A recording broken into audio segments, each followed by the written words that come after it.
So I've been seeing a lot of people basically talking about which specific iPhone they should go ahead and update to. Should they go and upgrade to something like an iPhone 13, iPhone 12, iPhone XR? And something I've been seeing a lot of people talk about is they will actually go from something like an iPhone 12 and wondering which specific iPhone they should go and upgrade to.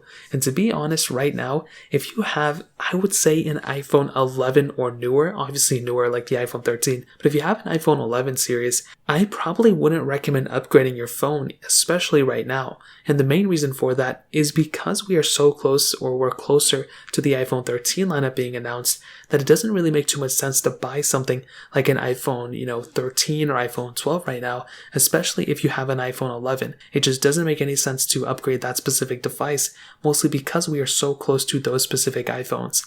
Now, I do think with something like an iPhone 11, the difference from an iPhone 11, as I've talked about for the last couple of months for the most part, there's just not too many upgrades going around with that. You are pretty much getting very, very similar experiences from something like an iPhone 11, iPhone 12, and iPhone 13. Now, if we're talking about the difference from an iPhone 11 and an iPhone 13 Pro, then that's a little bit of a different story. You're definitely going to be getting a much better feeling, a much better performing phone from the iPhone 13 Pro. It's also going to be giving you a 120Hz display, which is beautiful. And those are some really awesome things to remember. I think with the iPhone 11, also, it's only getting cheaper. And if you buy something like an iPhone 13 or 13 Pro right now, that phone is going to be going down substantially in the used market once the next iPhones come out. So what I would recommend doing is to keep your iPhone 11 until probably the end of this year. Wait until the iPhone 14s come out, and then you can kind of see and test the waters and see what other people are stating about the iPhone 14s.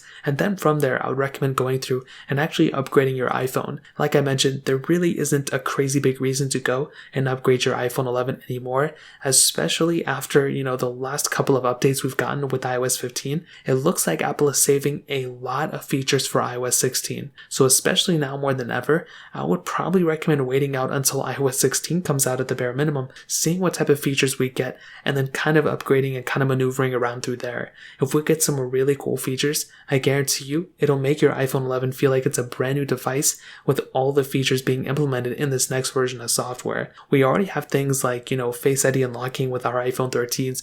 We have so many other features that came out with recent versions of iOS that if all the rumors are true, I'm probably going to assume iOS 16 is going to be a massive update. I cannot wait for it. And because of that, I would probably recommend holding on to your older iPhones a little bit longer, especially an iPhone 11, because it may end up getting some really cool updates that can hold you over maybe for the next couple of years. So that kind of covers it. If you have any other questions or anything like that, let me know in the comment section below. Hit the like button, that'll mean so much, but definitely hit that subscribe button. More importantly than everything else, I love every single one of you guys. Hopefully I'll catch you guys in the next video. Peace out till then.